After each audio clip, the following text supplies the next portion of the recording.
Yes, yeah, it's supposed to be.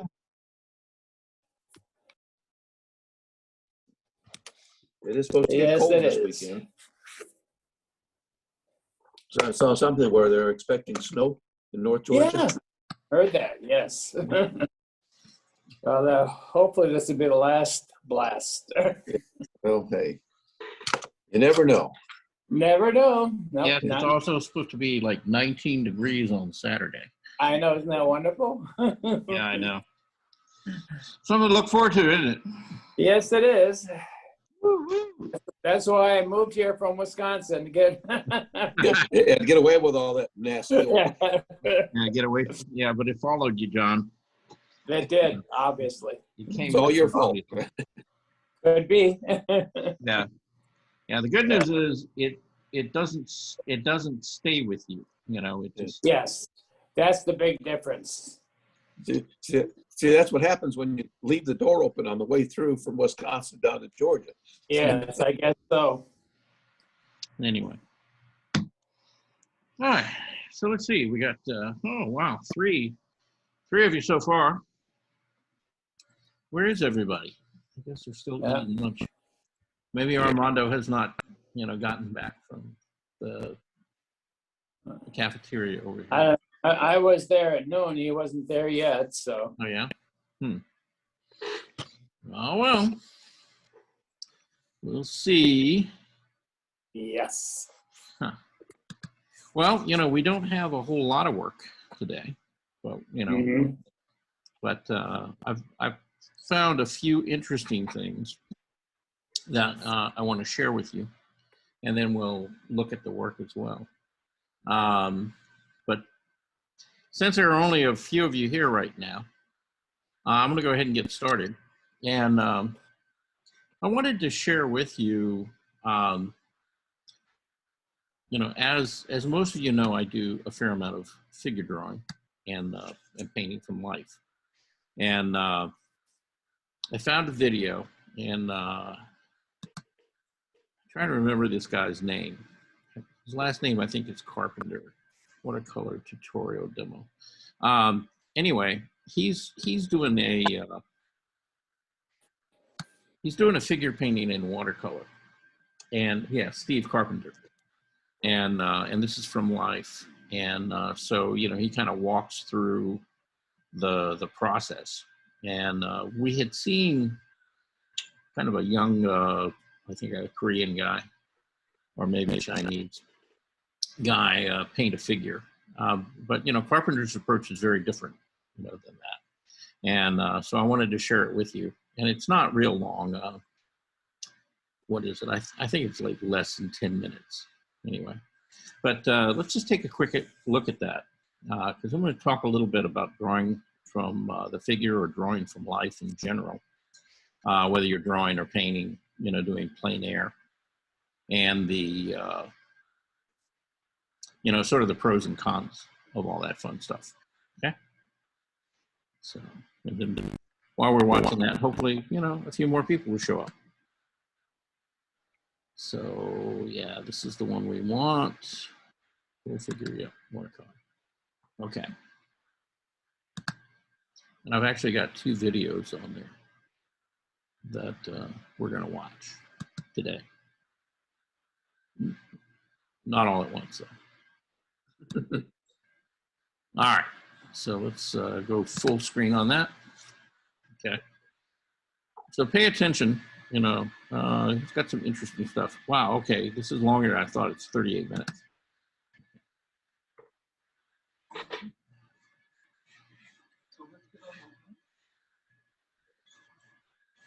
Let's see if I can do something about the sound. It's kind of quiet. This is cool. It has a movement like that. That's cool. Okay. We'll go for that.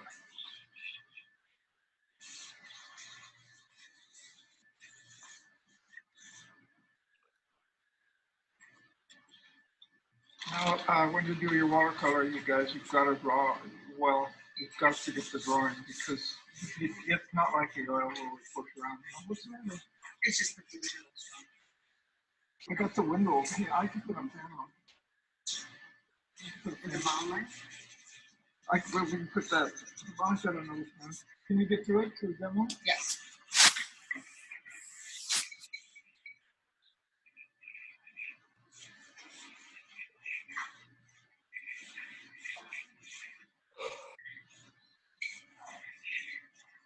Oh, yes, this is their tip right here. That's cool. That's cool.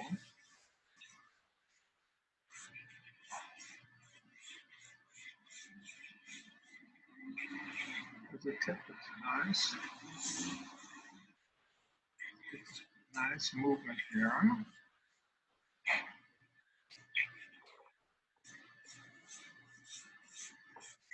this has a form here. So I'm not going to do much more until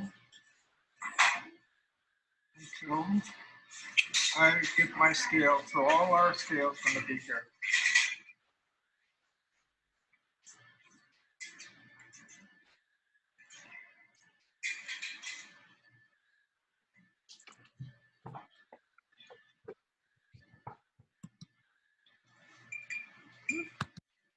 Okay, so I want to stop it right there. Just take a look. When he laid that out, you know, he's using a fairly soft pencil, but he laid that sketch in very, very lightly. You know, he didn't try to make any final lines or anything like that. He just kind of scratched it in real lightly, just so that he could kind of see where it was sitting on the page. It didn't really go into a lot of lineal work or anything at this point, but now he's beginning to, you know, just take the next step. And so the lines will get, you know, a little more varied.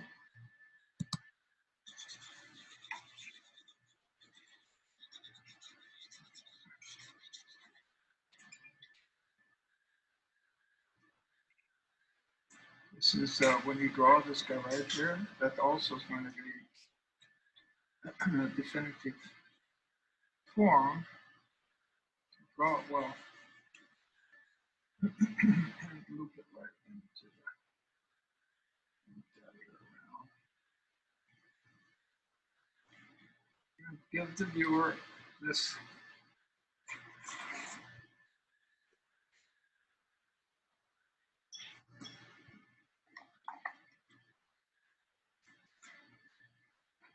Here.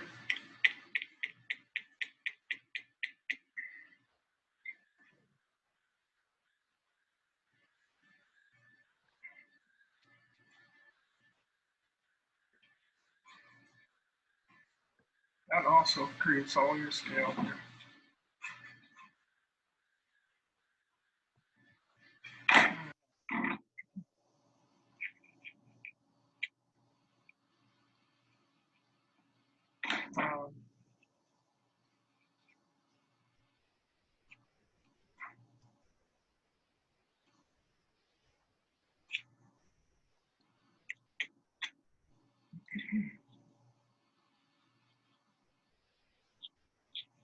Find a form here and find this is your shadow, this is your light.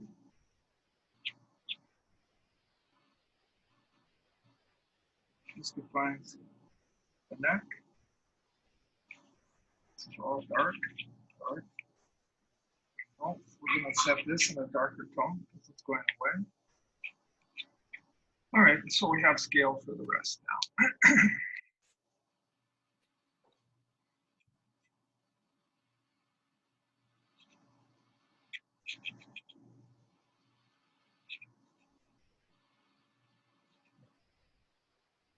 Rib cage.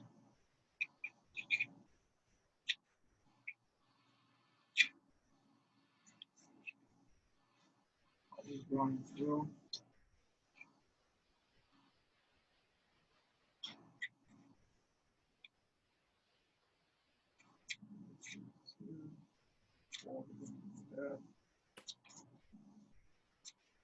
Now this is really important that we design this area here. I'm going to just say heads up right now, because you guys, this is your painting right here. Cast shadow.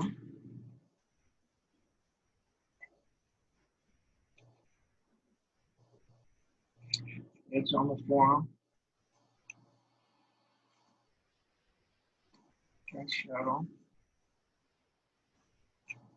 This is your feather.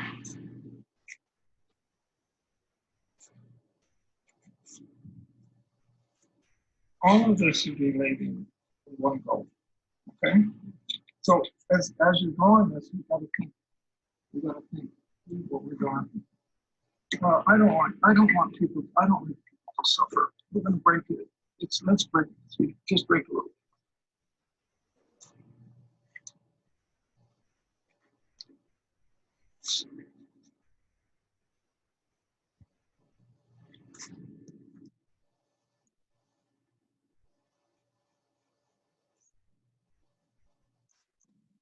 Longer.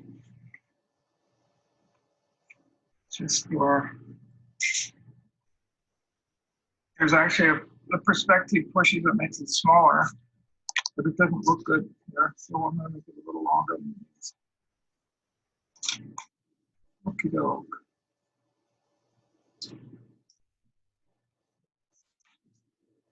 Put the material flung and draw it in because it's going to break the flung. I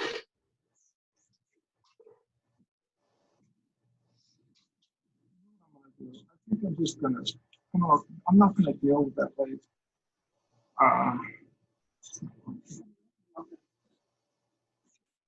Want me to play with it? We can do it. No, but just for the demo, we got everything. I know. This is what we're going to talk about. How we handle the overall form.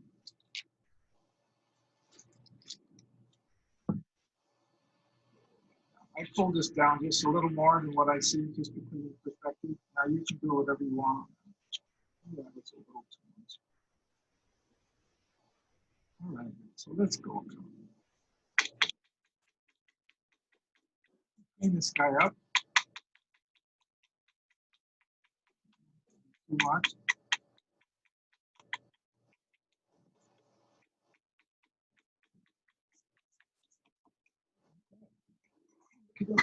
I'm going to set up.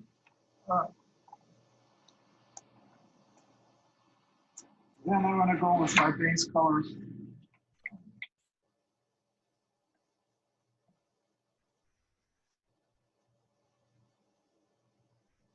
I'm going to keep the face away from the viewer. When you go away from the viewer like that, you try to keep that base level.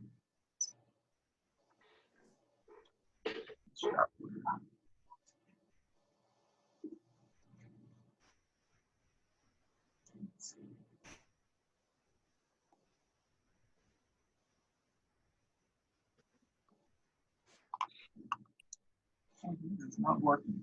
So let's keep going. More.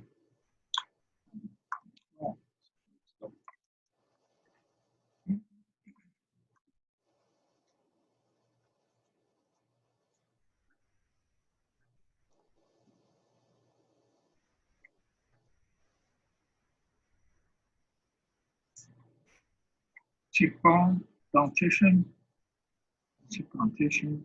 And we describe the whole profile just with one line.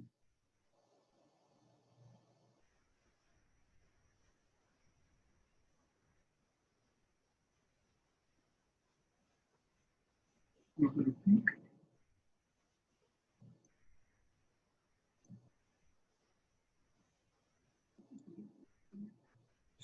What do you say? You did not clean your palette. I know. Don't tell anyone, please. Please. Just now he'll lay this in, and we're going to come right into the hair form. Always make it into the hair form.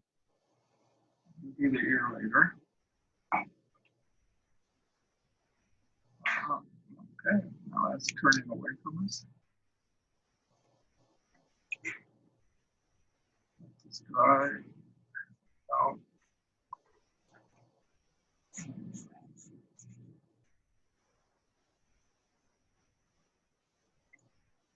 No, what's that? What's that? That wasn't hard, huh? All right. I don't know who this is. I mean, this is embarrassing. You gotta keep it. You can't live like this. This is disgusting. Disgusting. Oh,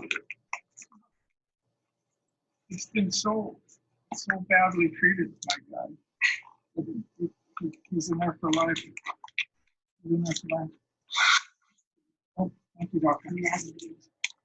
This is not good. This is not good. This is not good.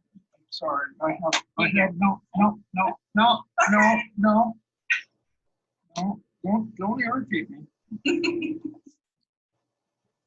Start complaining. You guys are in deep doo-doo. Okay.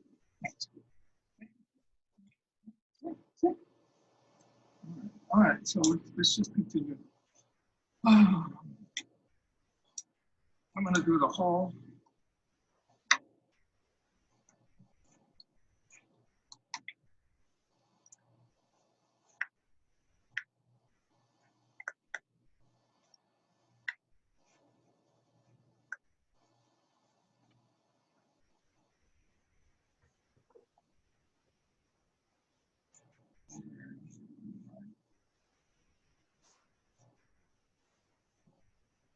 Let's go.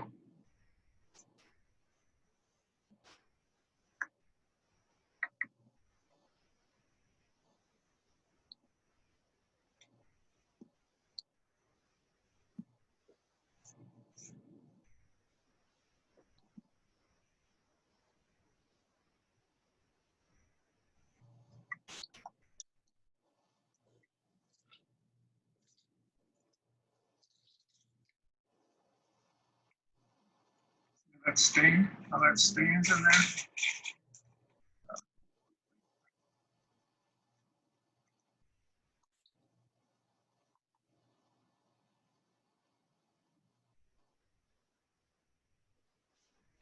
Got it.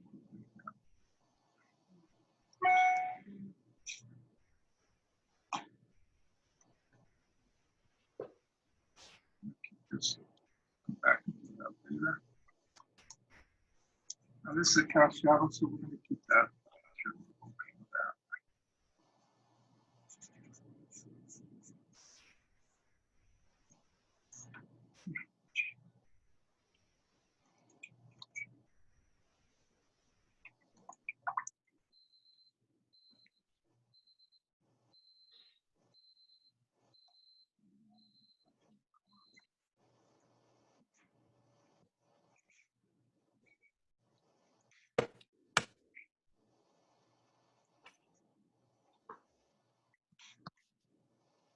So you see what he just did?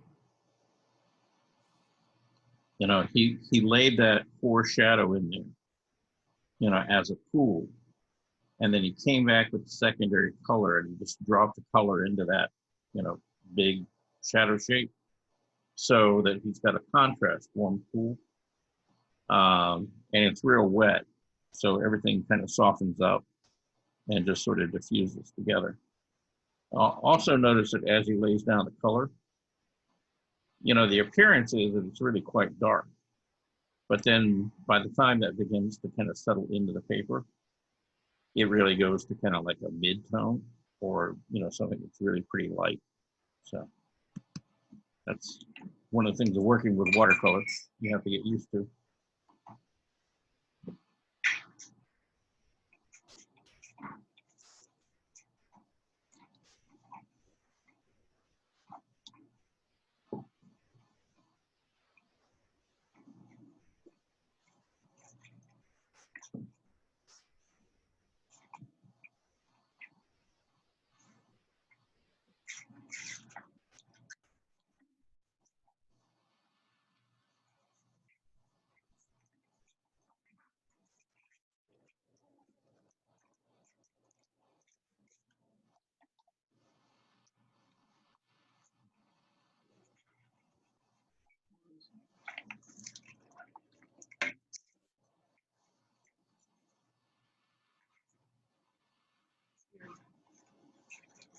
got to buy more stuff, don't I?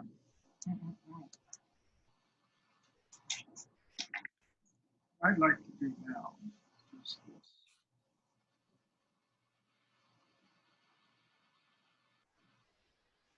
All this color. I want this to bleed. I want this to bleed.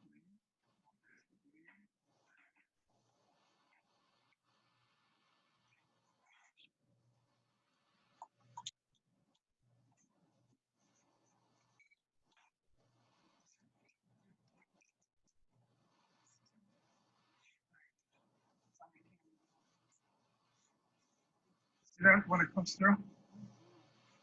It'll activate your color. All right.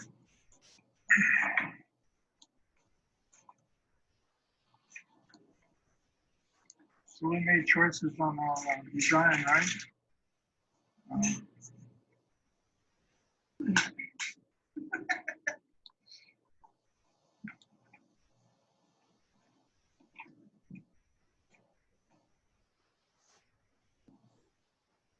Too much water in there. Okay, we have a hard edge. You have to think hard edge, soft edge. With a beautiful hard edge, yeah.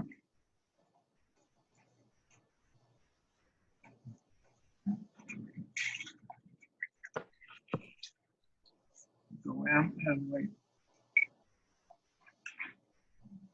that right?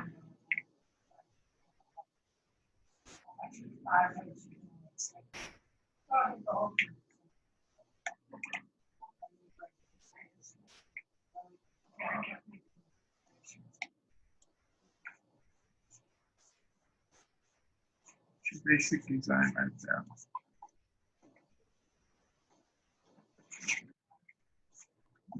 Okay.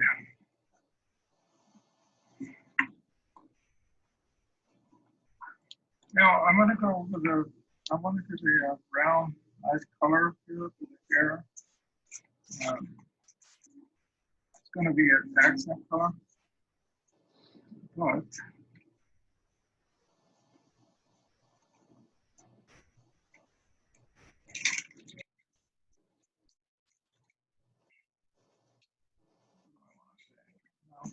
let's do this.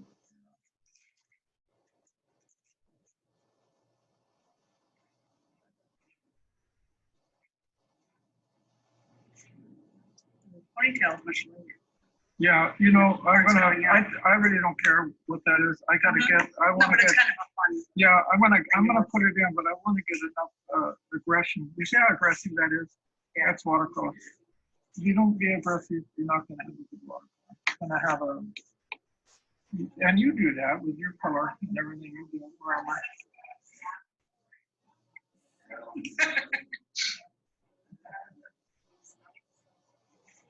Of course. The dark is Pardon? Pardon? the grayish blue you had there? That was the cerulean and the cad red. Right? Yeah. Just those two, or was there Yeah, something else? just those two.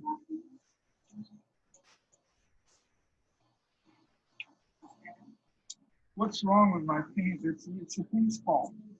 Always find someone to find. Right? Right? We agree, right? Absolutely. Okay. All right. She's not there, but we know we made choices, right? We made choices.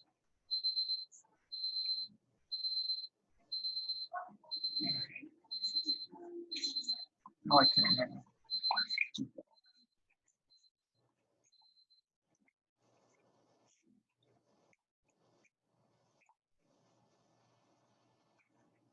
Don't let it be.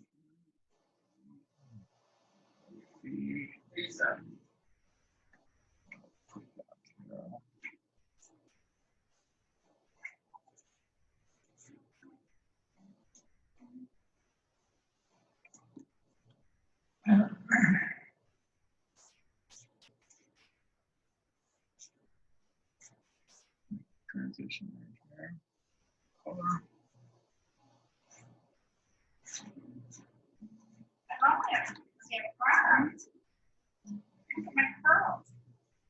Yeah, I think it's great. Oh my God. Well, I like it a lot. I don't have it now. Oh, she finished it. Oh, but I am using it.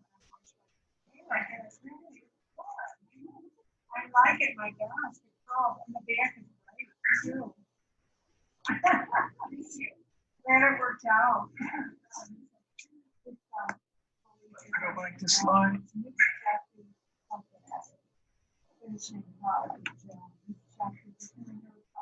Wow.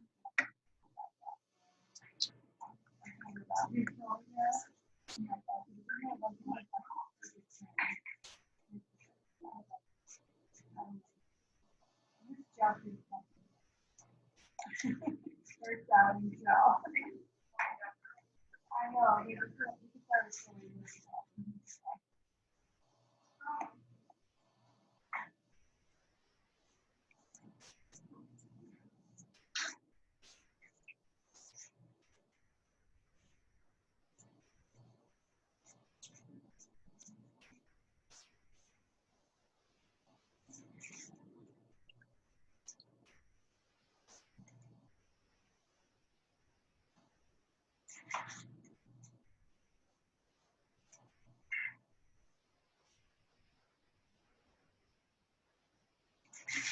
Let that go.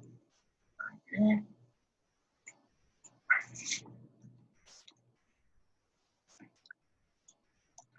It's going to have to be dark only because we allowed ourselves to turn away from the viewer.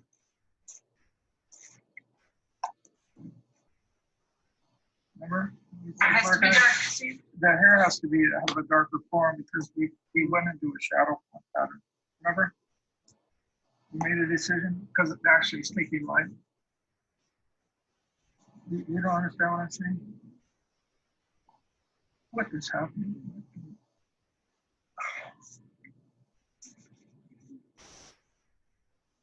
You see how we turn form? This is a gray here. So I want the what?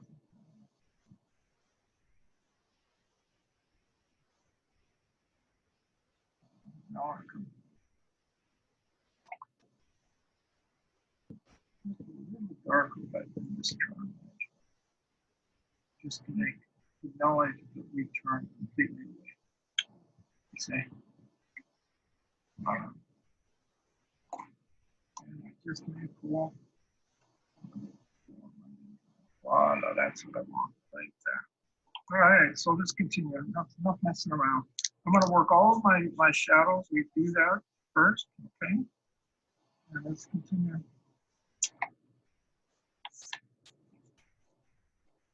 Not more.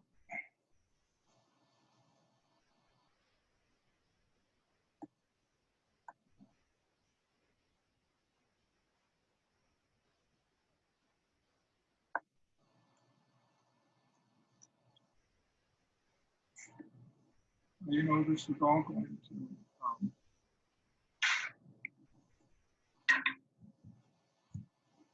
What?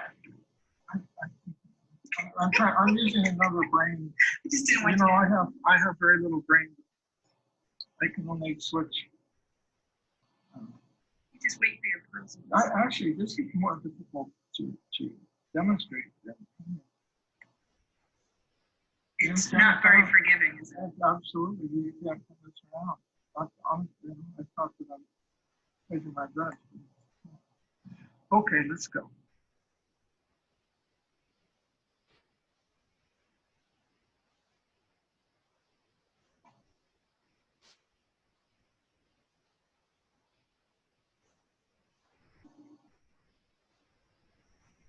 That's a fast shadow there.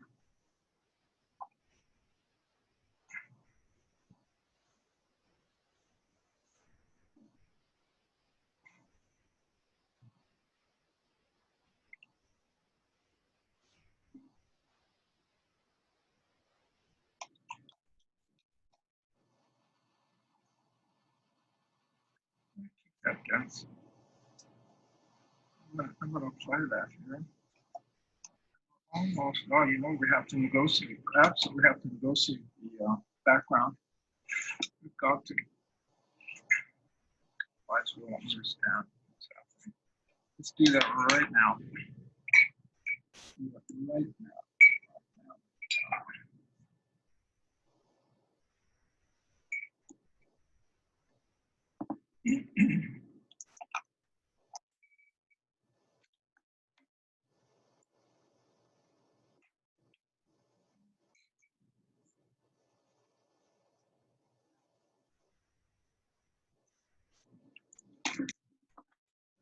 Yeah, right, this minute.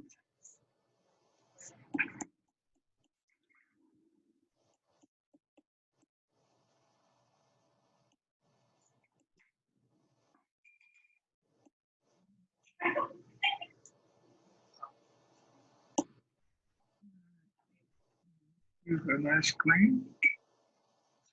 Yeah.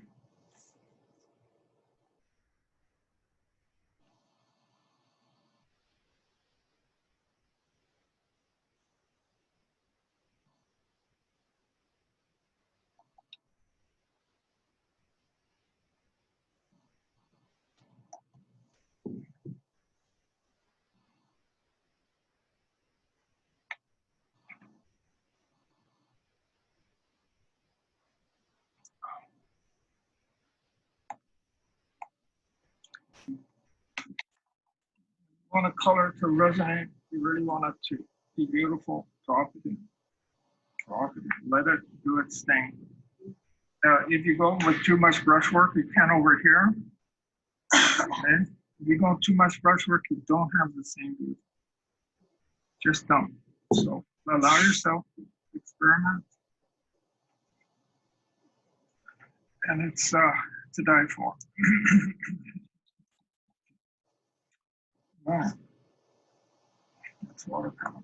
That's watercolor. That's watercolor. That's watercolor.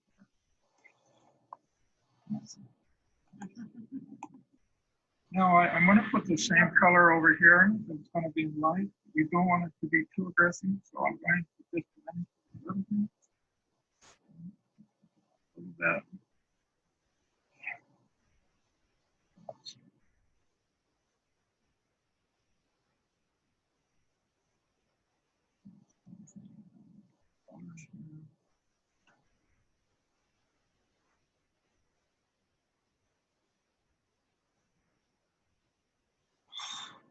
I'm suffering. In silence. I'm suffering over here. In silence. Incredibly silent.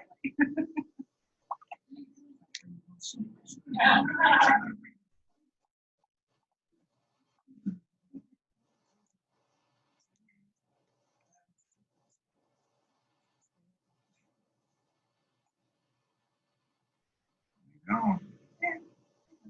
Fun and games. It's painted almost, folks. Almost painted. So let's. This is a big demo. So let's just do our thing. I'm gonna mix it again. We're gonna go down.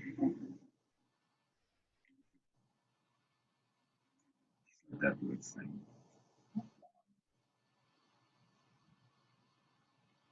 You know, when I work here, I do 4 demos 4 weeks. Here I do 1 demo, so that's like long. It takes a long time. You're loving it. Please don't. When you work where? You know what I'm doing my oil. Oh, 4 weeks. Yeah, 4 yeah, weeks go by. exactly. Right? Right. Right. We're gonna do this.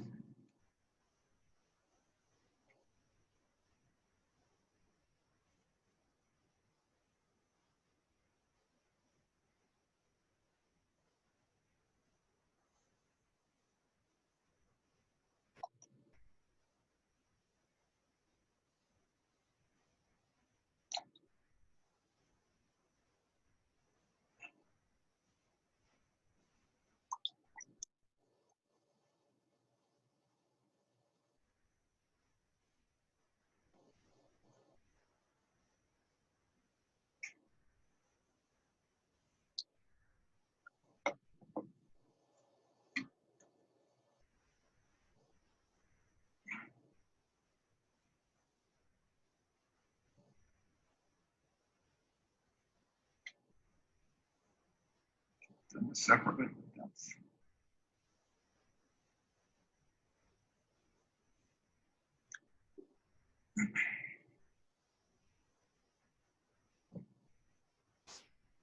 now let's do this. This guy. This guy. This guy.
Should be dry enough now.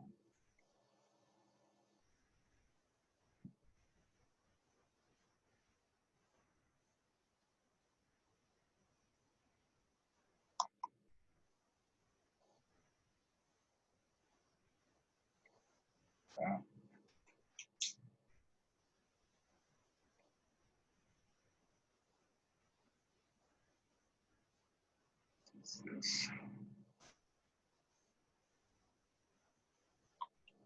We do that. You know why we do this, folks? So we get a glow here. That's watercolor. It pops that part Yeah, forward. yeah. Then you're well, one to done. Okay, now let's. You notice how I keep the white. You agree, right? Yeah. You all notice that. So now let's own that color. And we're not going to overpaint it. We're going to let the white, as much light come through as we can.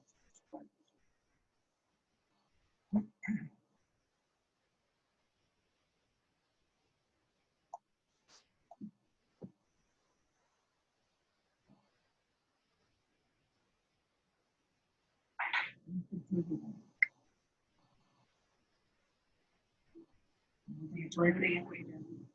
Oh, you got Larry? You got that guy? All right, now what do we want to say? So there's a beautiful shelf here.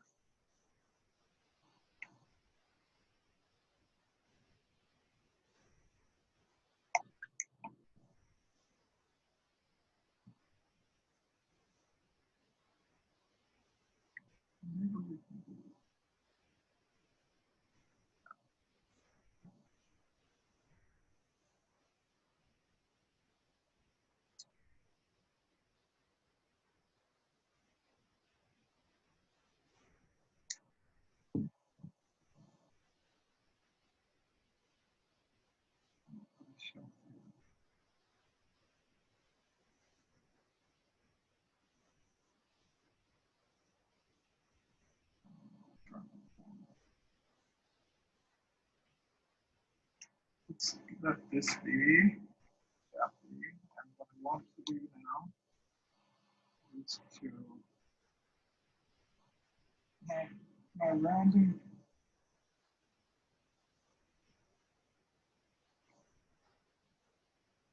Complementary.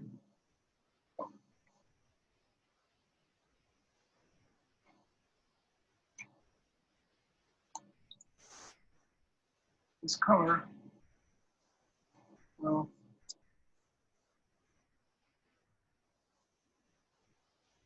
accent your flesh tones. It will cooperate within your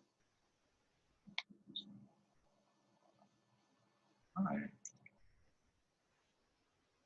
Miss Mary's. Oh, Mary. Use that or don't use it. Whatever. It's okay. Just what we do.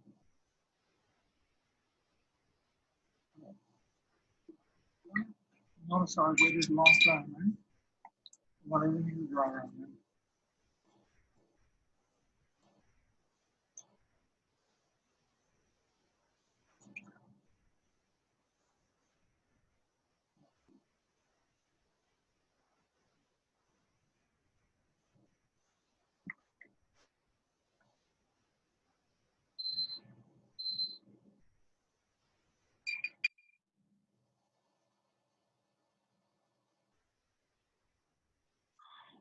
You did that. Stop it. You did it. Stop it. I'm suffering over here.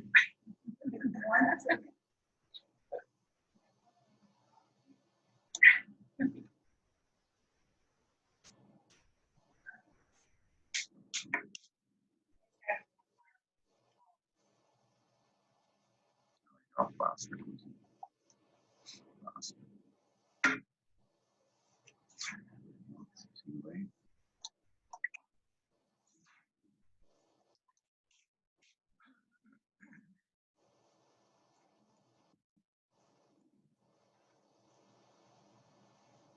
Hey, Rob. Robert, wait a second.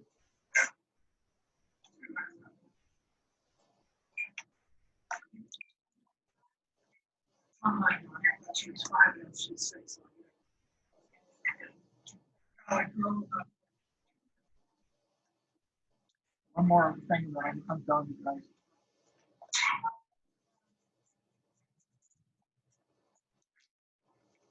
Although,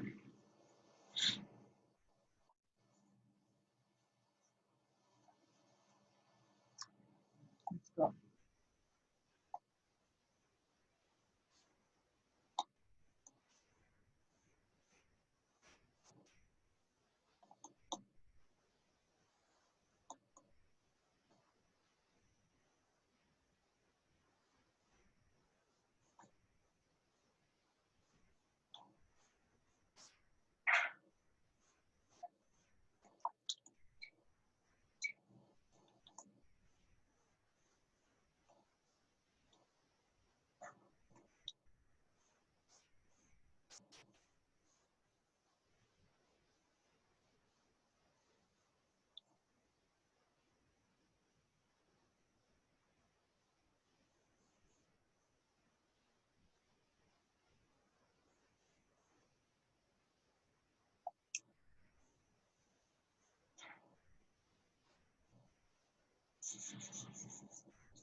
All right.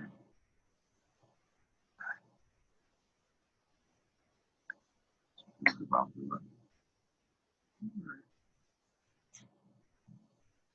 Okay, Larry, I think what is this guy's dry up here? Dry, you take your knife and you go like this with your knife, go right through the paper, and you have that overseen. So it's all ready to go. We kept it down. So you see, you gotta keep it down, and you don't want to go.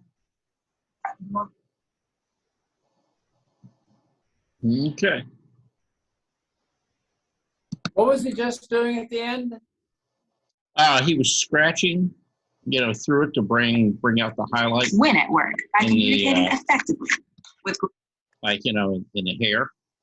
Oh, okay, okay, So he's taking like an X-Acto knife, right, and just scratching down to the paper. okay. Because that's really the only way to get like a really fine line in there. Right. Yeah. Okay. So he just took and cut back into it.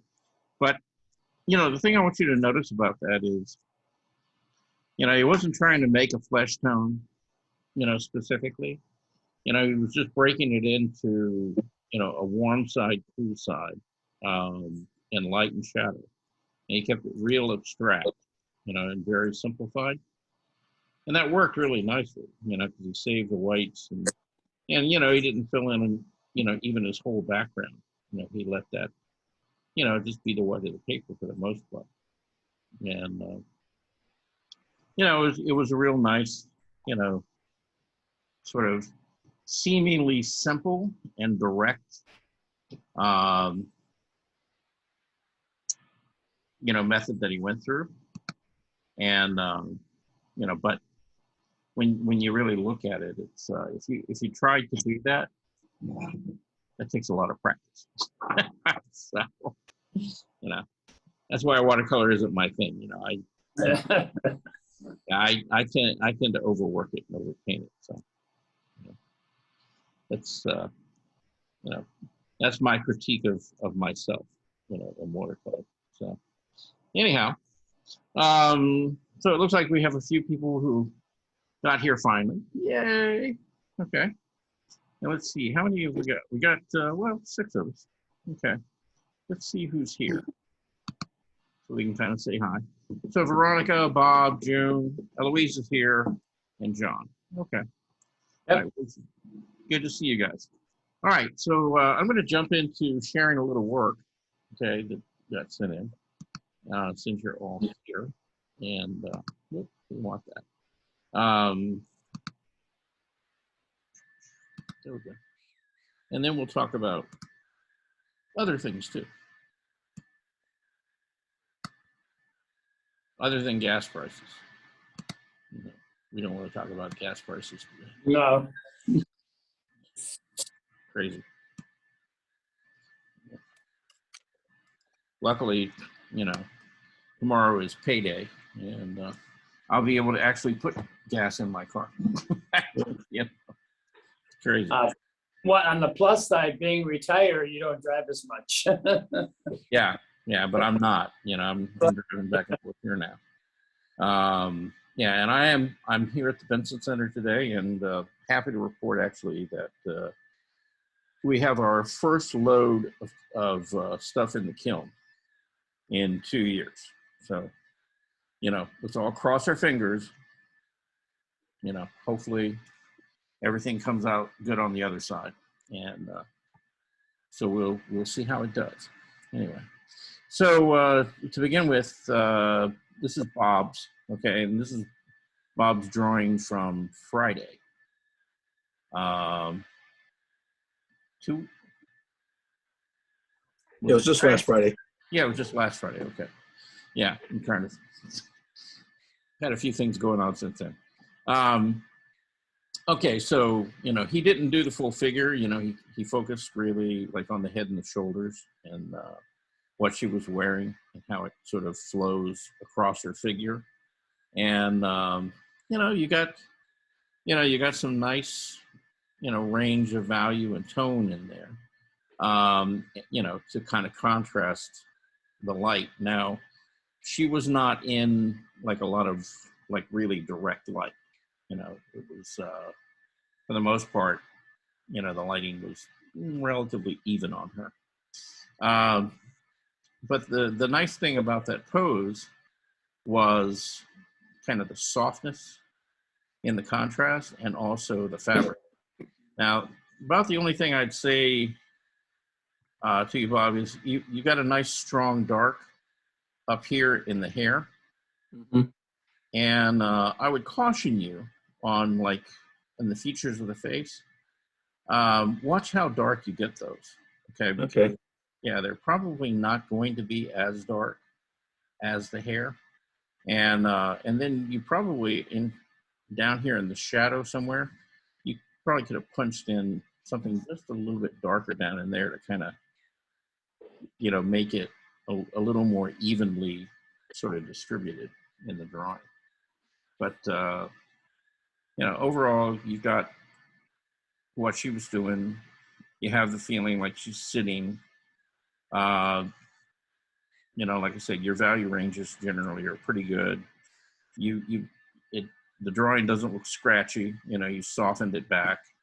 So, you know, she looks like a young woman, and like she doesn't have a lot of wrinkles and stuff. So you handled that one really nicely. The next drawing you did, now this was the longer one. And okay, so you got, generally you got the proportions of her. Yeah, you got the proportions pretty carefully measured, and those feel about right for the figure that we were drawing. And you got the feel of the hair kind of overlapping the arm and the light and where it is and the shadow. And, you know, this is a very kind of loose, sort of sketchy drawing, but there's, you know, there's really a lot that's kind of nice about the fact that you didn't like really tighten up the drawing everywhere, and that you kept it, you know, kind of loose and kind of soft. So, but you definitely got the gesture of the pose and the proportions, and that's good. And actually, you know, the background and how kind of rough it is, you know, it doesn't really bother me. You know, it gives a nice contrast to the way that you treated the figure. So that works pretty well. Now, I wanted to ask you about this. So this is some reference of some architecture, and I would In say, France. This is in France. In And France. this is supposedly, according to the information, the oldest residence in France. It dates back 700 years, is what they've said. So I just thought it was kind of an interesting exercise in dimensions and perspective to play with a little bit. So I did this in pastel. But Okay. And so let me ask you this: what do you remember? What city it was in? I do not. Basically, you look up Google oldest house in France, Mhm. and this puppy, and it probably gives you more description of it. But Okay, yeah, I'll have to go look at that, I guess. It's an interesting structure, you know, really. Yeah. The bottom floor is smaller than the middle floor, which is smaller than the top floor. Yeah, yeah. Actually, I think that I don't know. It's hard to say which is smaller, whether it's the middle floor or the bottom floor. But you know, but yeah, it's kind of, it feels like it's going to kind of topple over any minute. Yep. Yeah, the way it's kind of overhanging. You think there might have been some supporting poles on the opposite end there on the left? Yeah, I'm sure there's a pretty good sized beam right here. Right. Or pole, and then it's you know, it's got a support out, and then there's a long beam running along here. Yeah, looks like it's kind of cantilevered a little bit. Right. You know, and then it's got these very thick, you know, beams that are probably running all the way through the building. You know, to help that, you know, stick out and be stable. So yeah, it's an interesting piece of architecture. And then this is, you said you did this in pastel? I did. Okay, all right. So I guess my question is, you know, are you done with this? Are you gonna do any more to it? I might do a little more to it. Okay. And if you're gonna do more to it, what would you do? I would probably try to define some of the either stucco or stonework in it a little bit more, and not too much more than that, I don't think. Okay. Because I have a suggestion. Okay. Okay, I'm listening. Right. Now, in your drawing, you know, the pastel piece, it's actually a painting. You know, you had a pretty good representation of the texture and all the things going on the surface of the house.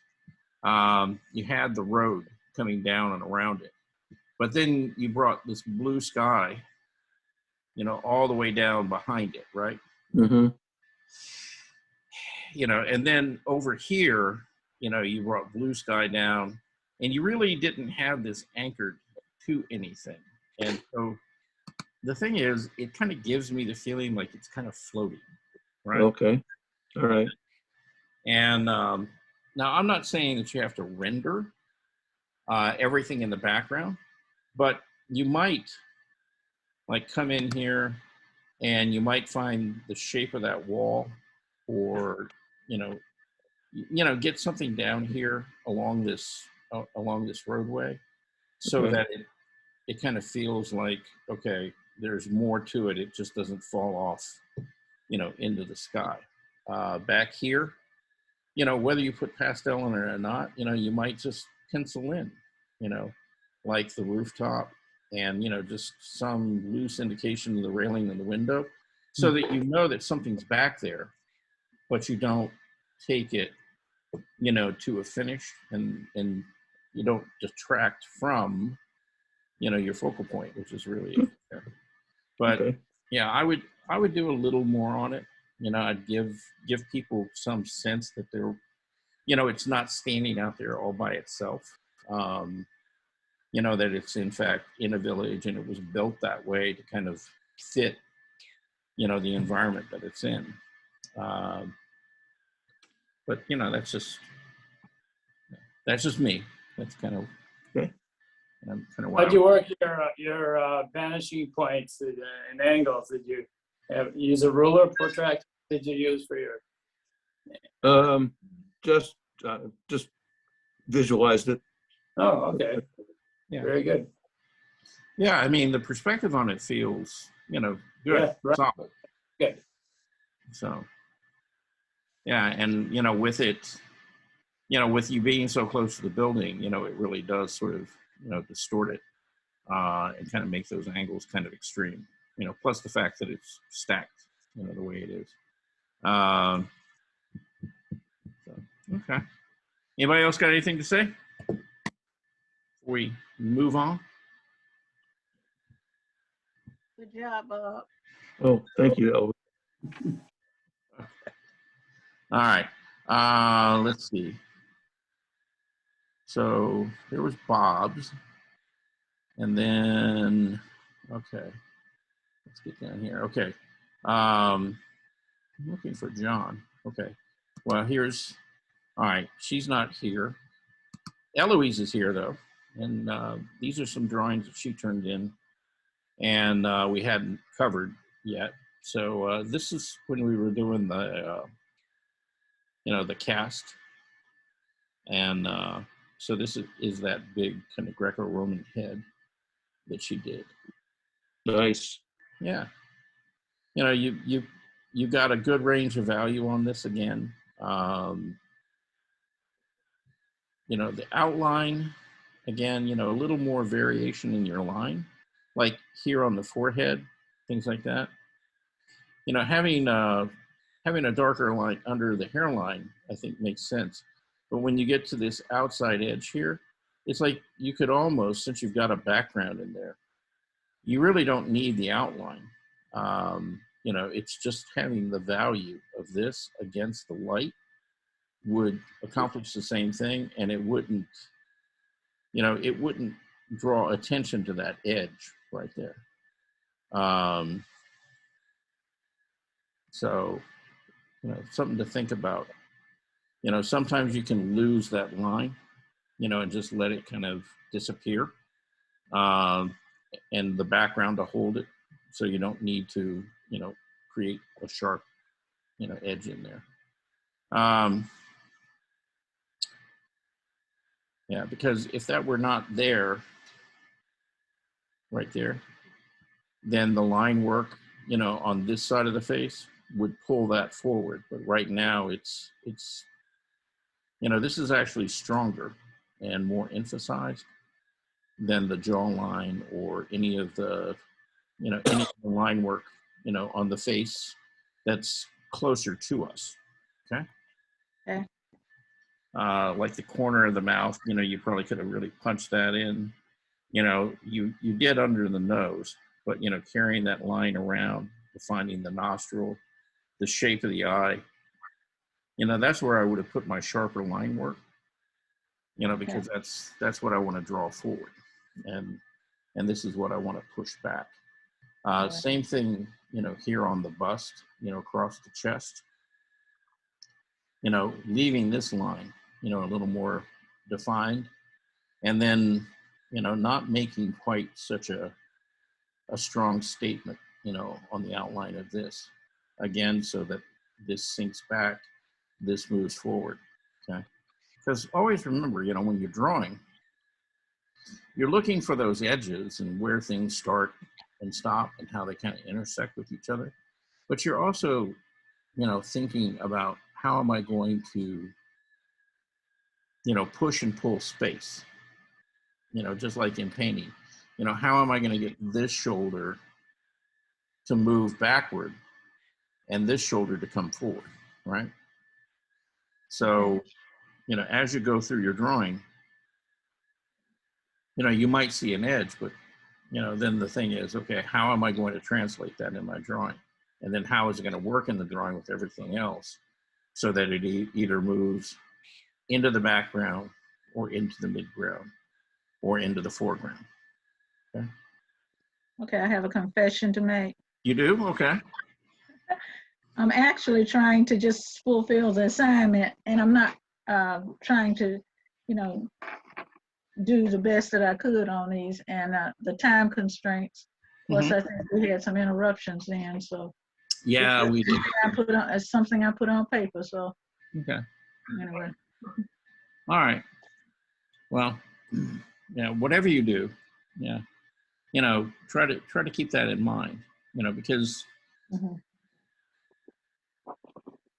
you know, the habits you build up, you know, while you're drawing are going to kind of seep over into your painting, right? And vice versa. I think if I didn't have that clock ticking, I would have spent more time trying to do it right, but I was just trying to finish within the class time, because if the class is over with, I might not come back to it. So I just try to do it within that 20 minutes you tell us to work on. Okay. Yeah. And you do know that, you know, you don't have to finish everything, right? Okay. Okay. Yeah. It's, you know, what I keep telling all of you is, you know, you don't have to draw everything that's there.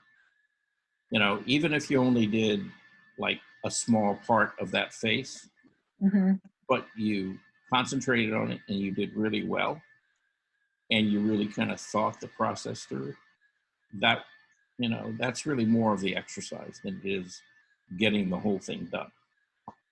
Okay? Okay, I'll try to remember that. All right. Yeah. Yeah, I know that time, you know, that clock ticking, you know, that gets everybody going, because it's like, oh, I'm going to run out of time. Now, you weren't here the other day, but we kind of talked about you drawing here. And, you know, you got a good representation of what was there. You know, your scale proportion of things, you know, seems to work. The only thing that's a little bit, you know, really kind of off or wonky about it is, you know, like this egg right here seems to be levitating and floating. See? Right. You see that? Okay. And the reason being that, you know, if this were actually in front of this ball, right? And you've got the ball in front of this geometric shape. See, by bringing the bottom of it down lower in the picture plane. Well, you know, the egg, the size, everything is fine. It just needed to be kind of about down here. Okay, right.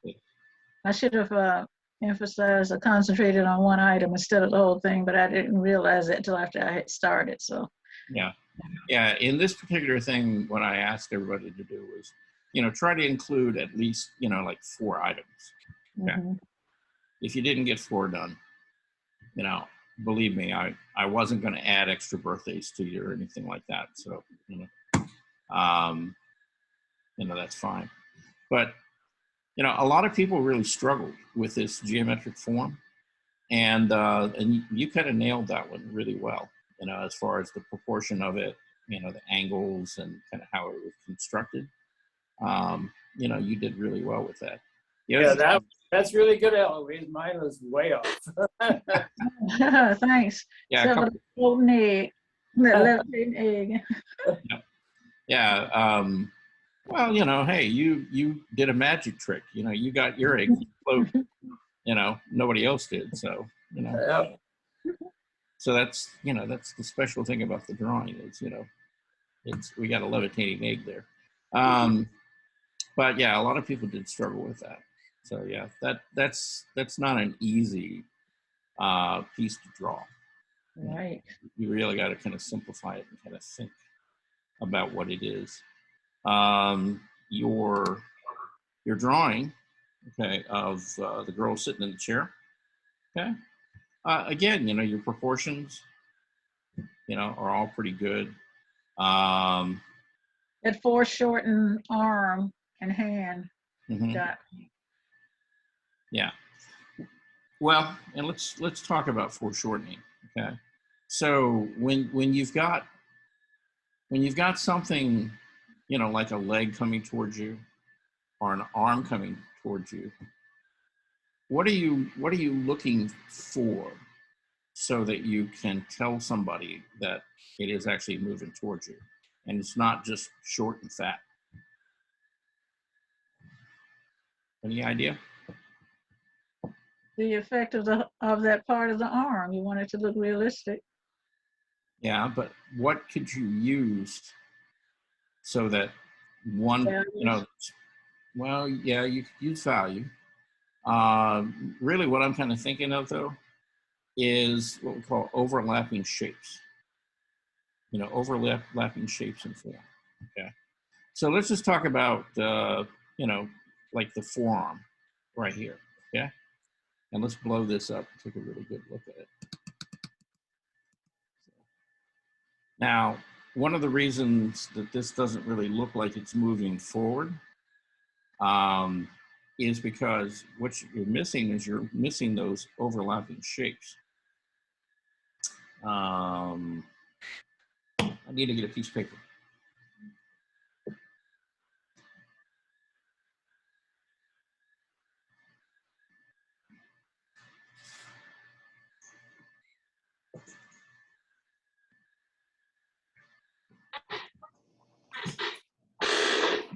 All right.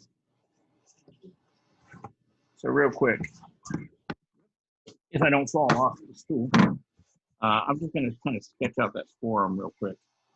And I'm going to do it two ways. I'm going to do it kind of the way you did it, and then I'm going to do it kind of the way that I would recommend that you do it. Okay. So the first is I'll just kind of do it the way you did it.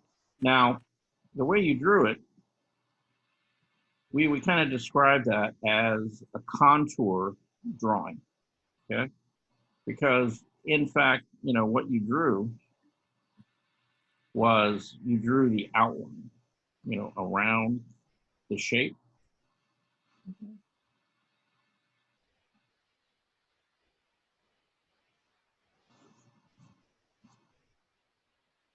Okay. All right, so if I make a lot of noise, can everybody see me? Am I the main? No, I'm not, because No. I can make you the main just by clicking on, touching the small one, and it'll make you the main one. yeah. Okay, There you go. so now am I the main guy? Yep. Okay, so that's what I drew. Okay, so that's a contour. Can you hold it up a little bit higher? There you go. Okay, yeah, so that's the contour. Okay, so it's really just an outline, right? And you know, you're trying to get the proportions, things like that, right? Now, you know, really, you know, it's kind of flat. Now, about the only thing that tells you that it's not flat is that right here at the elbow, this little line breaks across. And you did that. Okay, so that got the arm, you know, sitting in front of the upper part of the arm, right? But down here in the hand, you just sort of did, you know, an outline. Okay.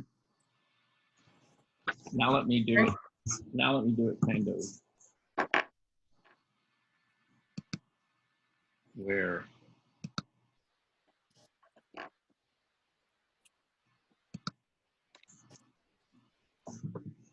So right next to it, I'm going to, you know, draw it again.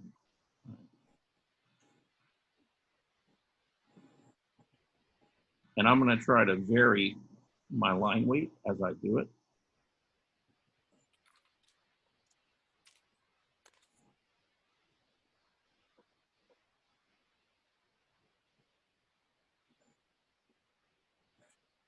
And I'm also going to try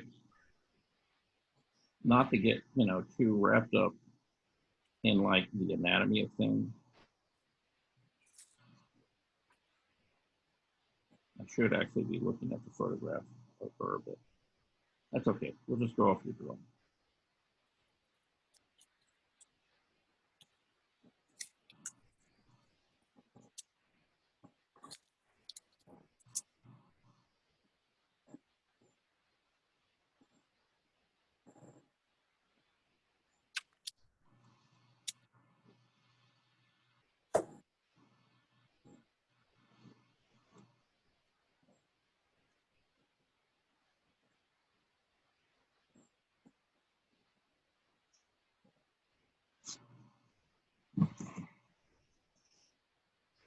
I haven't done any value, you know, so I haven't put in any tone.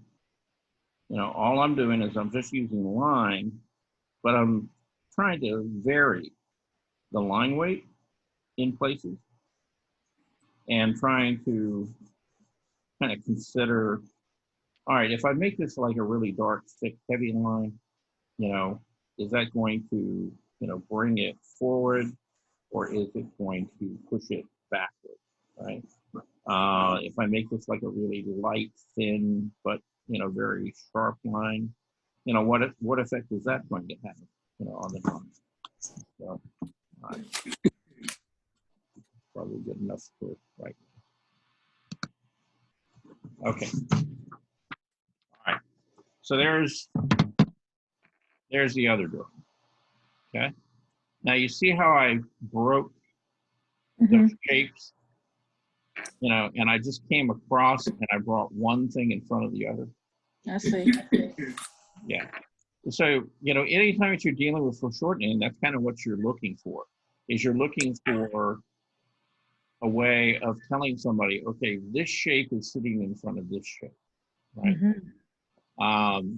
You know, and when you resort to just an outline or a contour, you lose all of that.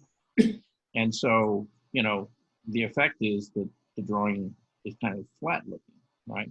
Which is not what you're really trying to say there. So looking for where, you know, one shape breaks in front of another. Now that doesn't mean that you have to draw, you know, like a complete contour of how that, you know, connects right there. You know, just breaking the edge right here tells you, oh, okay, so that moves inside that shape, but that this is actually sitting in front of this part of the forearm. Okay.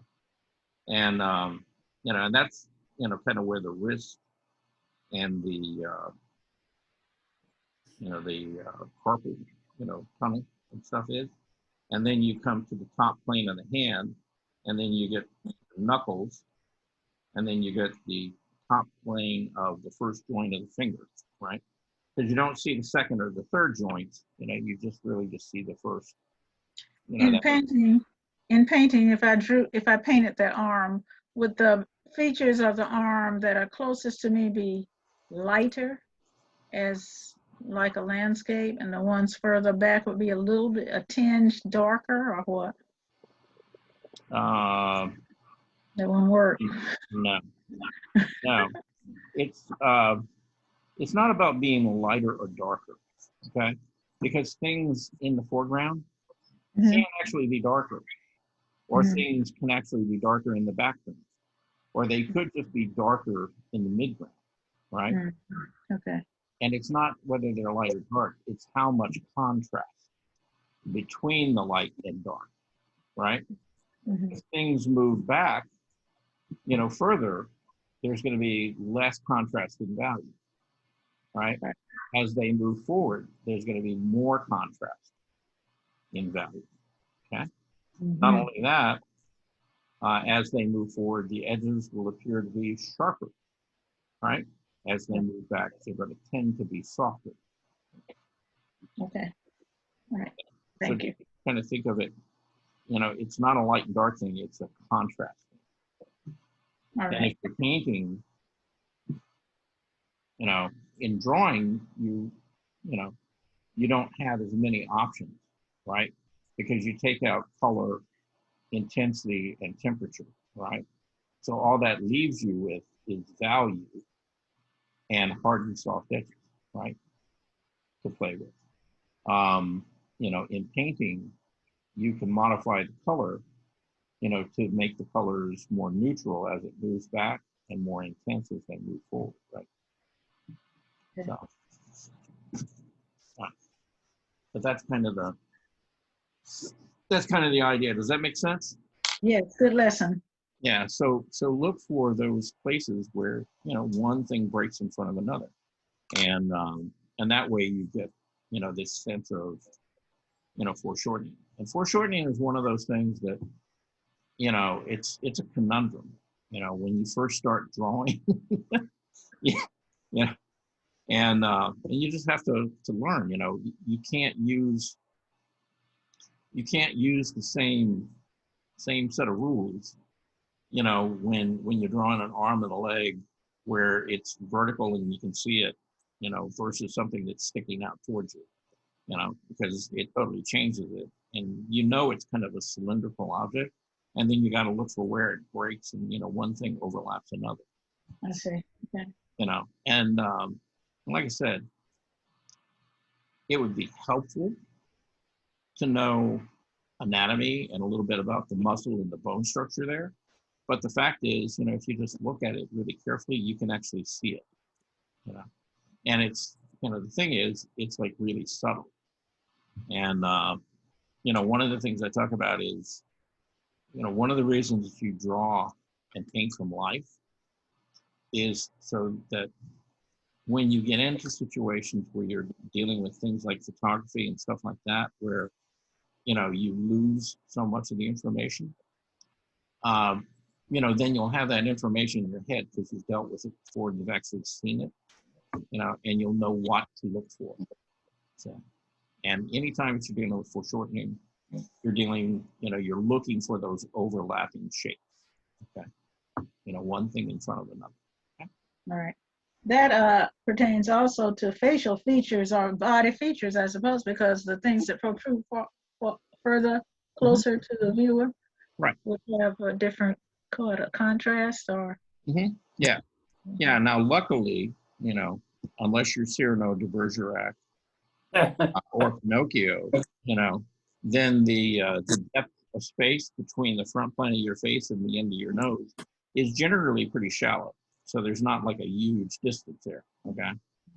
You know, but if you had Cyrano de Bergerac or, you know, you had Pinocchio and their nose is way out here and their eyes are way back there, yeah, the contrast is going to be up here, you know. But the difference in the jawline and the chin against the neck. Oh, yeah. You know. Yeah. Yeah. That would be a good lesson for that too, right? Yeah. Yeah. Just trying to understand, you know, the anatomy, you know, of how the neck connects to the head. You know, I mean, you know, there's a lot of muscle in here that you need to know in big muscle forms. The other thing is, you know, what happens when it bends forward or it moves backward like this, you know, and then you really got to look for, you know, that anatomy in there and those overlapping shapes and where things break, you know, one thing in front of another to explain it, you know. And if you mess it up, you get it wrong, you know, everybody's going to look at it and go, it just doesn't look right. Unfortunately. Yeah. In my former life, I was going into the medical field, and I did a little bit more intensive studying on anatomy, had an anatomy book and things like that. We did some drawings of the muscle structure and the tendons and the bones, and I think that way back, that old background is somewhere in my head that it does help me a little bit with figures. You may not think they're always in proportion,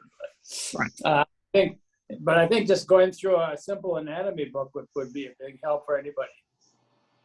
Yeah, there's well, again, we can look at this two ways. For the most part, artists don't need to be, anatomists, or a medical professional. Correct. Okay. But on the other hand, learning, things like constructive drawing and understanding those masses of muscles and things in different parts of the body and where they sit and, the kind of the basic shapes that they make for those muscle groups is really helpful, And so, if you go online, like on Proco, things like that, and you watch them draw a figure, that's what they'll do is they draw it in a process that we call constructive anatomy. Okay. And I think if you have a basic understanding of the muscle structure, it helps to know how clothing drapes on a figure. Yeah, that's a whole nother thing. You're right. Yes. All into itself. Yeah. But yeah, I mean, if you're going to draw figures and things like that, looking for, like you were saying, fabric. Okay, different kinds of fabric react differently depending on the thickness and how stiff it is or how soft it is. Right? It's going to lay, on the figure and follow the form in a different way. Right? If you have a guy in a cotton shirt that's been starched and ironed, it's not going to lay the same way that a linen shirt, is going to lay across, the figure. The linen being softer, it's going to follow the shapes and the form in the body more, right? Where the cotton shirt is, you're going to have more straight, hard angles and things like that. All right. Anybody else got any questions about overlapping shapes, things like that, while we're at it? Okay. All right. Moving on. Let's go back to the share thing.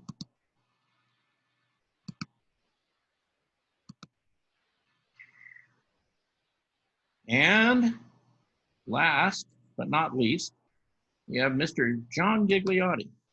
And John, now you said that you were working, this was your long-term project, and that you were working series. My initial thought for the long-term project was to do 3 separate painting watercolors of, I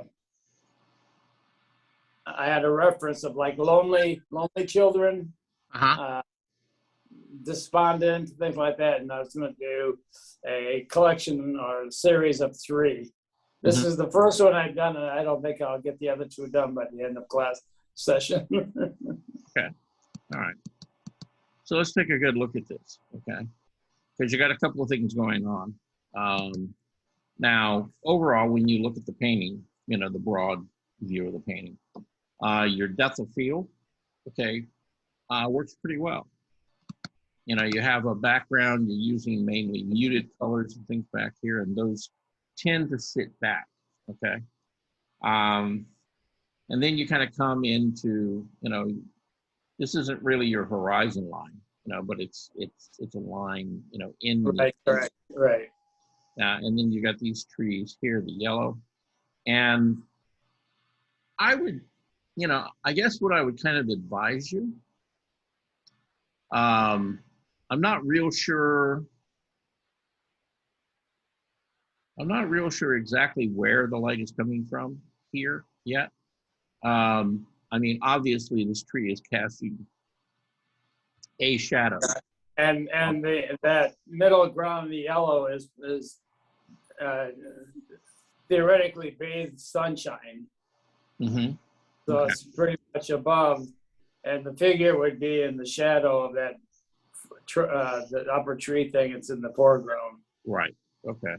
not in direct light. So there's no, to me on the figure, there was no direct light source. Okay. All right. So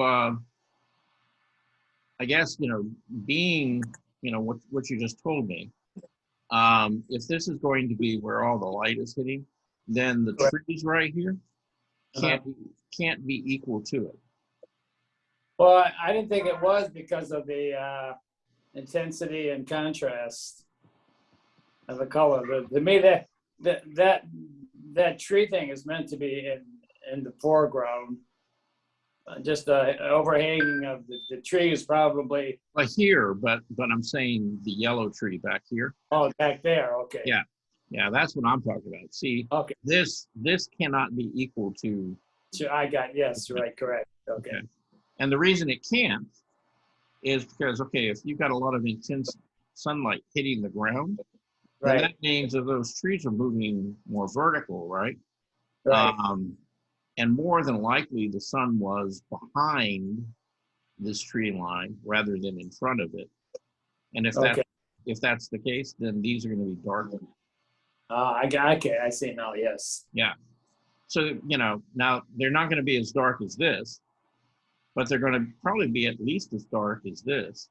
Okay. And you can probably take whatever you mixed here and just wash over this with, Mhm. leaving the yellow. Right. They're still going to separate, but overall, these will sit back. Right? Okay. Right. And let all of this come forward then. Okay.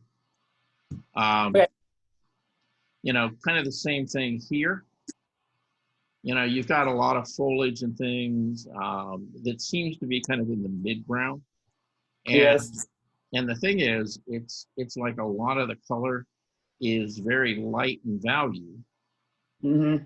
And then these very light values are against this very dark tree trunk, right?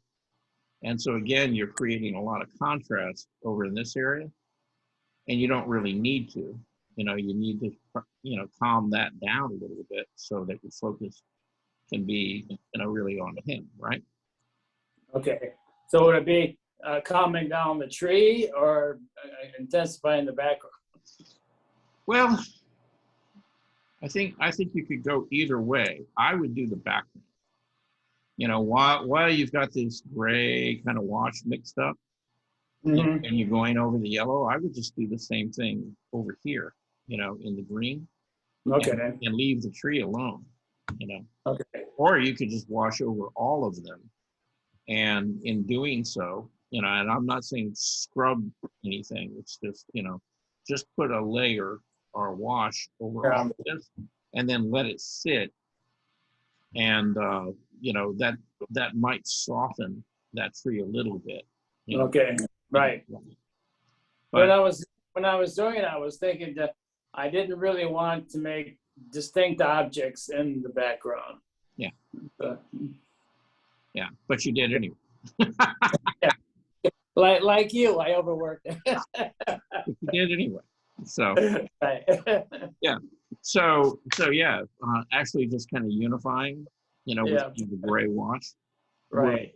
would sort of keep care of all that, and keep all of that back and let him come forward, Mm-hmm. and then there really wouldn't be anything competing with it, in that sense. Okay. Yeah. All right. Now let's talk about him. Okay. So your overall proportions, does that kind of look like a kid? Yeah. Okay. In comparison, looking at the legs and the torso of the body, you seem to have, he's in that growth phase of life where his legs are longer, or too long for his body, by a little bit. But, again, he's a kid. So, you got, more sort of intense color. The color is, a whole different color family from the background or midground, which is good. So that helps you separate things. And you've also got some really, really strong darks in there. You know, particularly for some reason, you've got a very strong dark here at the elbow, Yeah. at the sleeve of the shirt, and then here at the back, right? Yeah, that is the shadow going behind, like the fabric of the shirt is away from the body, Mm-hmm. and Yeah. the neck and then the cuff of the sleeve. Right. And, Yeah. Yeah, and I get this, and I get this. Okay, what I don't get is I don't get the elbow. well, the elbow is by beneath that black semicircle is actually like a wrist bracelet. Maybe I made it too intense. Yeah, it kind of jumps out. at- Yeah. When after I sent that, I looked at it. I thought, well, maybe that looked too like, what is it? So that's basically the wrist. Mhm. And the elbow is that little brighter spot above the knee. That Okay, so the arm is bent. correct. And Right. this is the hand, really. That's the hand, and then there's another hand right by the face that's overlapping. Okay, yeah. So, yeah, it's like take that and fade it back, Yeah. you know, so it's not quite so sharp and quite so dark. And you might try, rather than using a black there, use something that relates more to the flesh tone, like a you know, kind of a mid-tone to darker brown, Yeah. which is nothing more than a muted red or an orange, right? Mm-hmm. And it will seem to fit with the skin a little bit better. Yeah. You know, Yeah. the black is so much cooler and so much darker, you know, and it does, in one way, you know, it helps because of the contrast. Yes. It draws your eye, you know, to this area. Okay. And I'm not saying change these two. It's just Right. one. Just Okay? the wrist. Yeah. Yeah. So leave the other two in place. But yeah, the wrist, you know, you might have to cheat on that one and go over it with some color pencil or something like that to soften it. Yeah. You know, and or if you have some gouache, you know, something that's opaque, you can just go right over it. And we Yeah. won't help. You know, when you submit this to the National Watercolor Society, we won't fill on it. Okay, All right. promise. You know, I won't be sending them a letter saying, "Yeah, that John Gigliotti, you know, he was mixing the medias there." Yeah, watch him. Watch him. Hey, Charles, I had to step away for a moment, but maybe you already addressed this, but I like that picture too, John. But Thank you. I was wondering about his seat on the curve. It looks like his buttocks are up, but the curve looks like it's almost flat. Did you already address that? Not really. He's got a little bit of a vertical edge here. I Mhm. mean, there's not a lot of difference. It's not like a big step. Right. It's just a little. Yeah.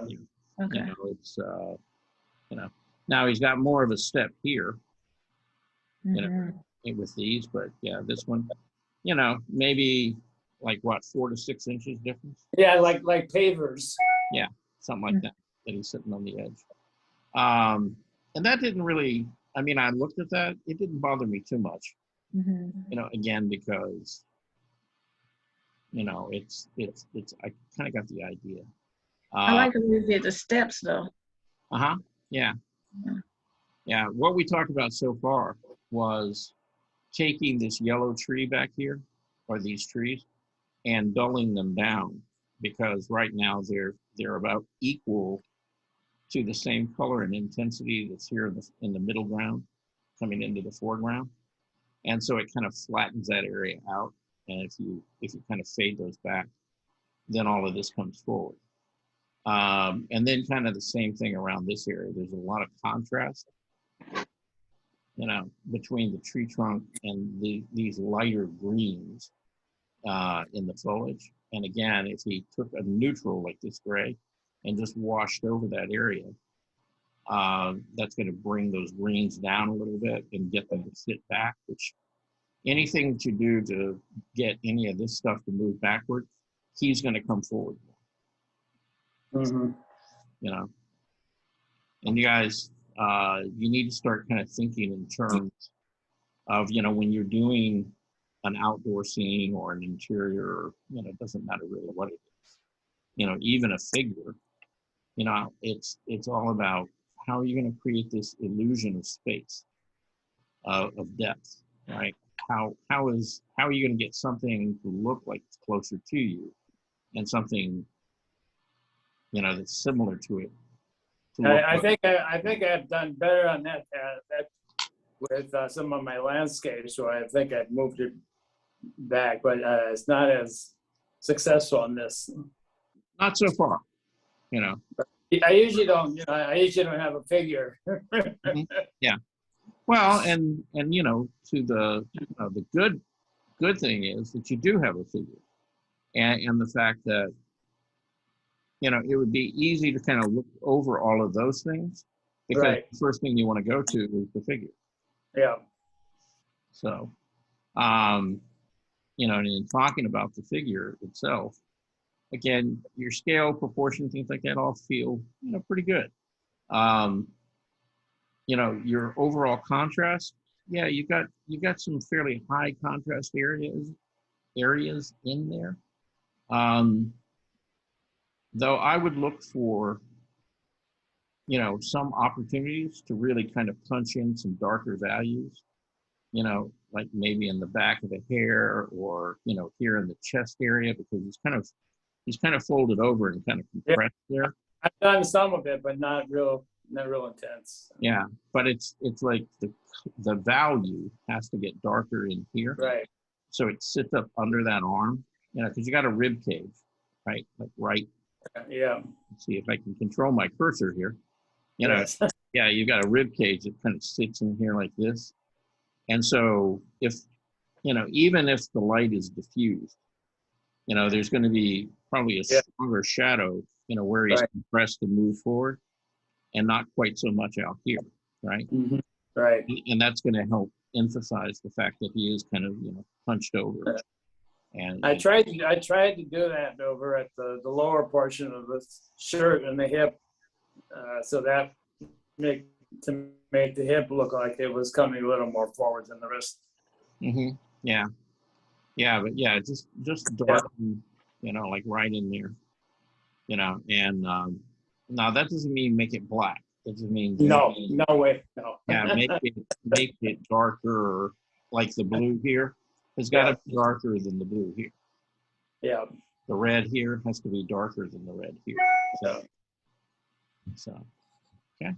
Again, I was trying to play with the fact of fabric moving and the patterns of the shirt too. So it was all an adventure.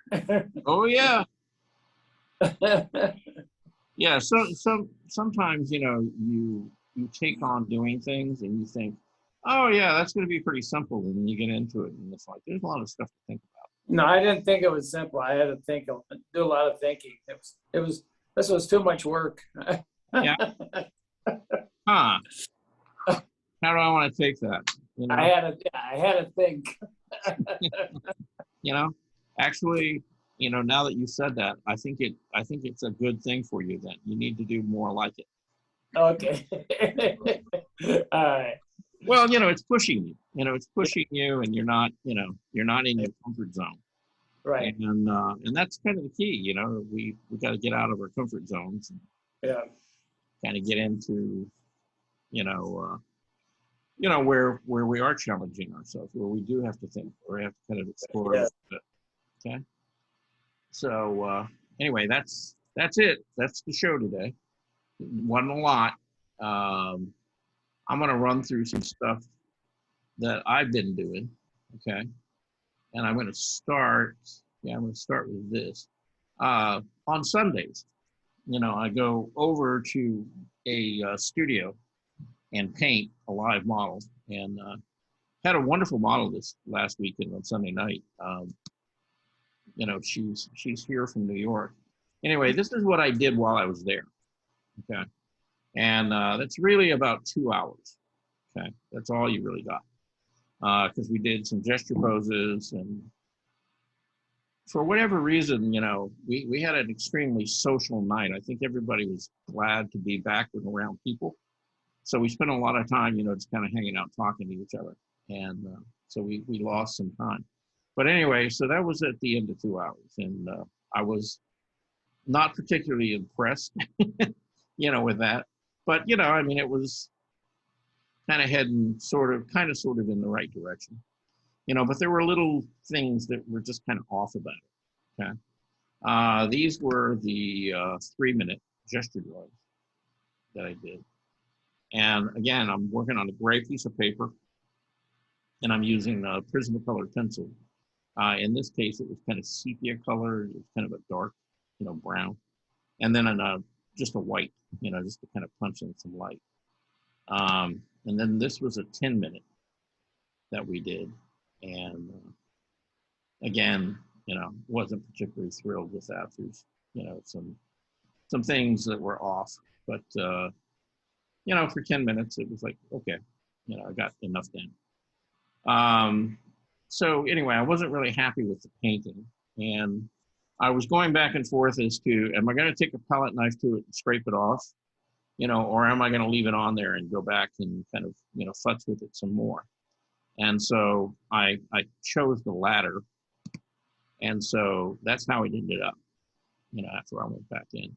And I probably worked on it for about another, probably about another 3.5 hours. So altogether, there's about 5 hours in that. And this is a 14 by 17 is the size. Is there a light behind the chair? There was a light to the side of the chair. Oh, okay.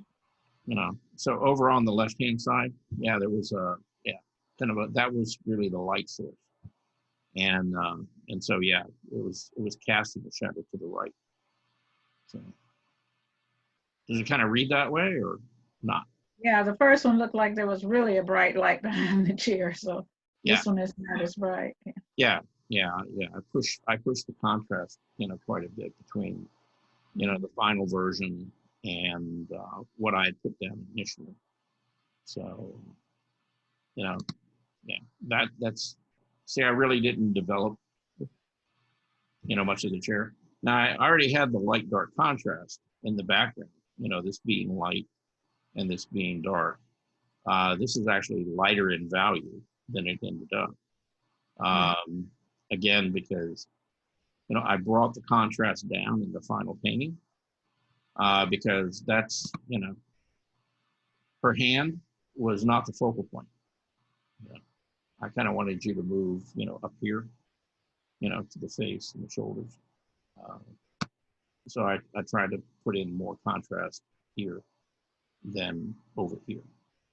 Were those shadows? Was those shadows on her arm, or those tattoos? Or no, those are tattoos. okay, all right. Yeah, no, she was well tattooed. Okay. Yeah, she had lots of tattoos. Yeah, not so much on the front, as on, for whatever reason, just her left arm, and then it's like her back and the back of her legs. Yeah, they were covered in tattoos, but not the front. Now she does a lot of modeling work for photographers. They're probably not shooting the backside of her a lot, so that's probably why she puts the tattoos on the back. I don't know. That's my theory. I didn't really ask her about that, but that'd be my guess. But she was great to work with. In fact, when we go do some plein air, I was going to try to maybe get her to come out, and that way we had, not nude. Okay, I'm not going to have her sitting around naked in the park. But the Sandy Springs or Atlanta police might, take issue with that just a little bit. But have her out there, like in a dress and a hat or something like that. We can, put a figure in the landscape. That doesn't sound like anything that John would do, right? Not a bit. No. Are you there, John? Yes, nothing I would do. I would never think of that. No. You never dream of doing that, right? See? Never, ever, ever. Yeah, which is exactly why we would do it in the first place. So speaking of people in parks and things like that, one of the other things that I finished was I finished this painting right here that, I ended up being actually pretty happy with. And now this was painted over in Heritage Park. And, the plein air class that I taught here at Benson. And we would go out and people would set up and they would paint. So this is actually Paul Heffernan, who was in the class at the time. And, this little blue spot over here, not that you could really tell who it was, but that's Claudia. She was out there painting with us. Claudia Langpitz, who joined us in class. So she was up under the gazebo that day.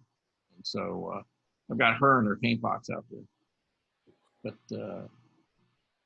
finally finished this one up. And, I'm happy with it now. It kind of does what I want it to do. One of the big challenges, let me close this so we can see it. One of the big challenges was to get the trees over in this area to feel like they were closer to us than the trees over here, right?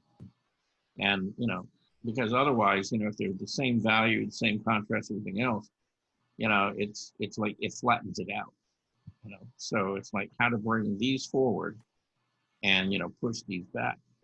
And I ended up using a technique called scumbling. I know you guys have never heard that technique before, right? That's a new term, yes. Scumbling? Yeah. A new term. I don't really think so. Yeah.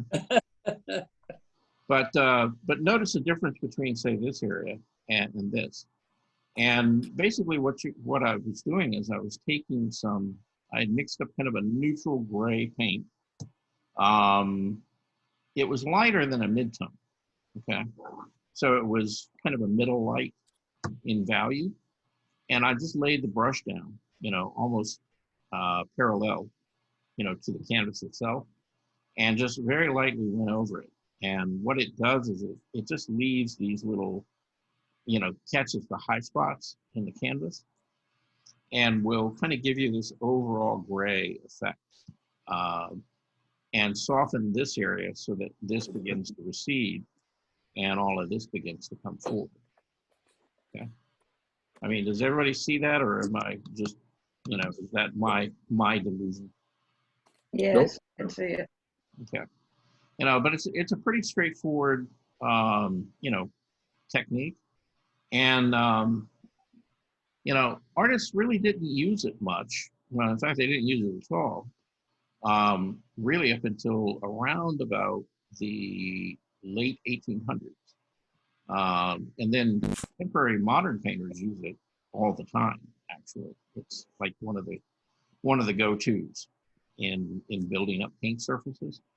And so you're building it up real slowly by just, building up little layers of color and keeping these what we call open or broken paint passages. And then optically everything mixes back there and it, will either come forward because it has more contrast or move backward because it has less. Right. So how did you do that? I know that the sun changes the glow on the grass or the values. So did you take a picture of it? I did. Okay. Yeah, I did. And so about how long would it does it take you to do a painting like that if you were doing it in one sitting? Well, usually about like 3 to 4 hours at the most. Now, one of the things that I've been to that area a lot. We go there really very frequently. And so, I've got a pretty good idea of how the light changes there over the day. And so usually, I'll try to get there about 8:30 and start painting. And the class actually starts at like 10. But I'll try to get there. And so that way I've got my light and my shadows in place. And then from there, it's just, sort of developing different textures and defining shapes like in the plants and things like that. But in this particular case, basically, I did that exact same thing. And I got it to a certain point, and then later in the afternoon, you know, I actually put in my lights, you know, because that's in the afternoon was when this area of the grass was lit up to be the most intense, and the cast shadows from the trees were pretty strong. And so this really is kind of a I'd say late afternoon version of this. And anyway, I did take photographs of it. I was fairly happy with it when I got done with it, and in fact, you know, I actually showed it in you know, one of the shows at the Atlanta Artist Center. You know, before I did any modifications or anything to it, and so it's been sitting around the studio now for, I think this was in like 2018 when I painted this. And I decided to go back in and you know, just work on it some more and kind of push, you know, push these areas back, you know, bring, you know, this forward. So I increased the contrast and the intensity in this area.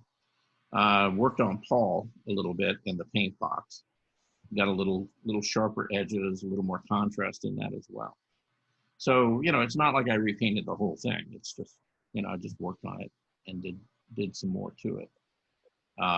Till I got it to where, you know, I was happy with it. So,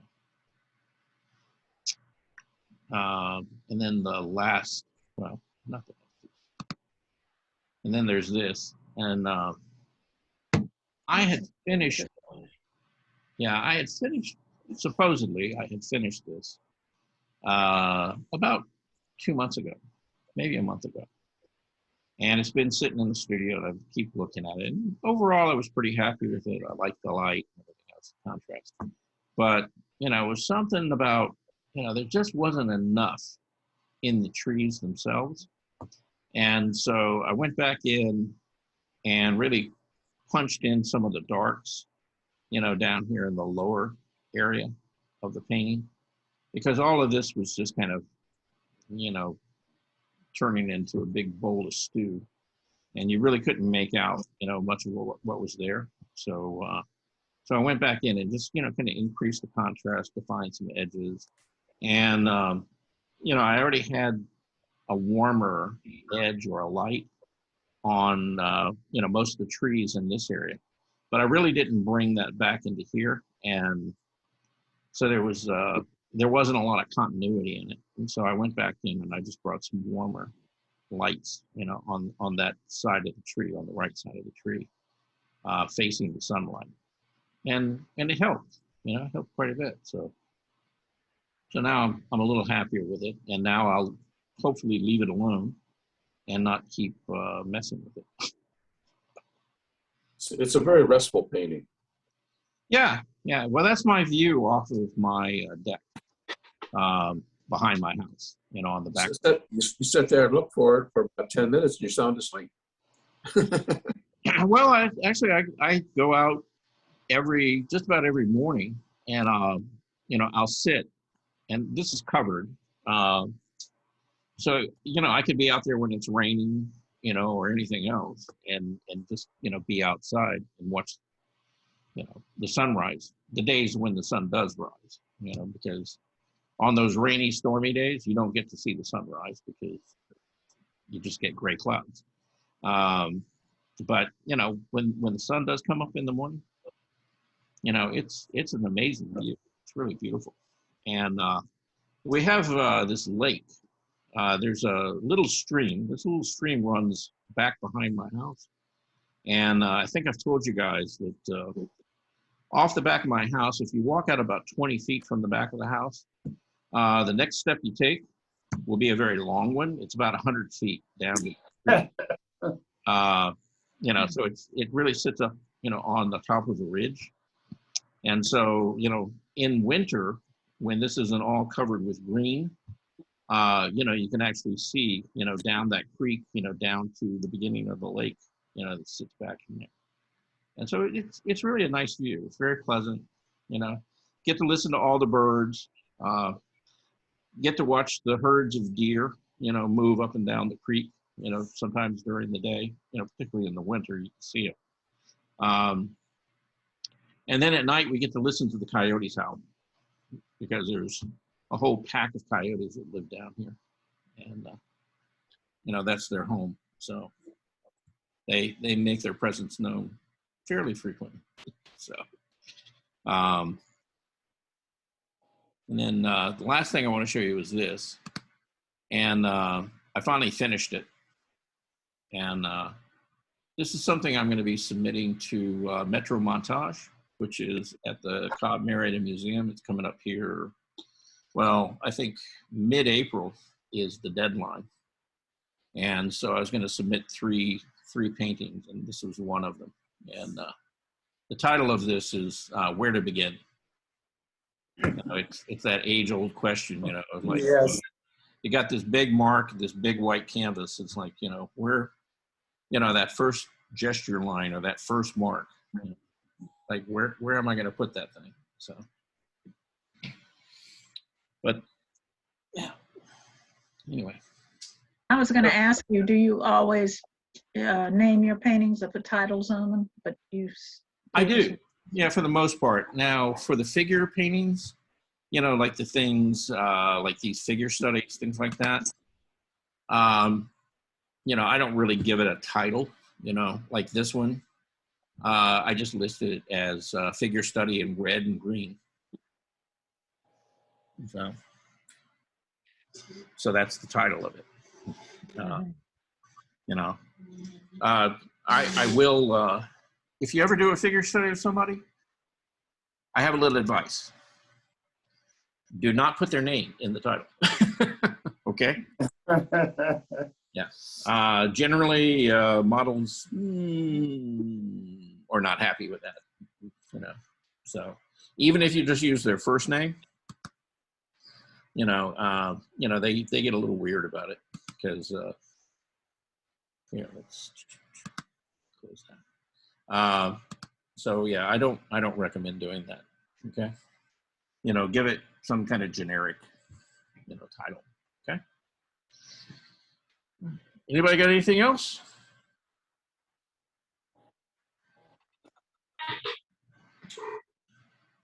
I guess not.